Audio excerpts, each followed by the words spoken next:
মুন্সি সাহেবের আইনজীবীরা আজকে আদালতে গিয়ে সাবমিশন রেখেছেন যে ওনারা ব্যাংকের সমস্ত লোন পরিশোধ করে দেওয়ার জন্য ব্যাংকের সাথে একটা কম্প্রোমাইজ এগ্রিমেন্ট করেছেন, কিন্তু আমরা বলেছি যে সমস্ত লোন পরিশোধ হয়নি।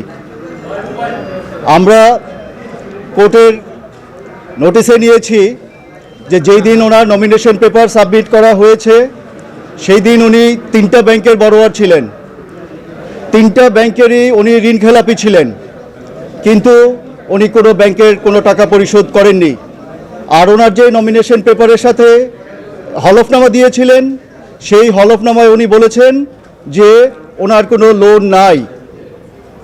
সুতরাং উনি যেই দিন নমিনেশন পেপার জমা দিয়েছেন ওই দিন একটা প্রতারণা করেছেন উনি ওনার ভোটারদের সাথে, প্রতারণা করেছেন উনি ওনার জনগণের সাথে, প্রতারণা করেছেন উনি ইলেকশন কমিশনের সাথে, প্রতারণা করেছেন জাতির সাথে। এই লোন ডিফল্টারদের বিরুদ্ধে আমার সাবমিশন ছিল হাইকোর্টে যে যদি আপনি নমিনেশন পেপার জমা দিতে চান তাহলে নমিনেশন পেপার জমার আগে সমস্ত লোন পরিশোধ করে আসবেন। যেহেতু আপনারা ওই লোন পরিশোধ করেননি, এখন আপনি ব্যাংকের সাথে কি কম্প্রোমাইজ করেছেন কিছু যায় আসে না, কারণ on the date of submission of nomination paper you are a defaulter, so we will remain defaulter.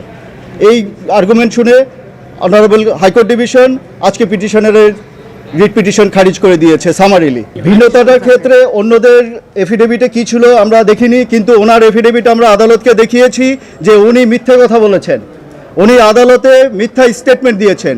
False স্টেটমেন্টের কারণে ইট কনস্টিটিউটস এ ফ্রড। এই ফ্রডের কারণে উনি কোনো আইনের আশ্রয় পেতে পারেন না। এখন তার প্রার্থিতা বাতিল থাকবে, ওনার একমাত্র রাস্তা আছে, উনি যদি অ্যাপিলেট ডিভিশনে গিয়ে হাইকোর্ট ডিভিশনের অর্ডার সেট অ্যাসাইড করাতে পারেন তাহলে হয়তো ওনার নমিনেশন পেপার হতে পারে।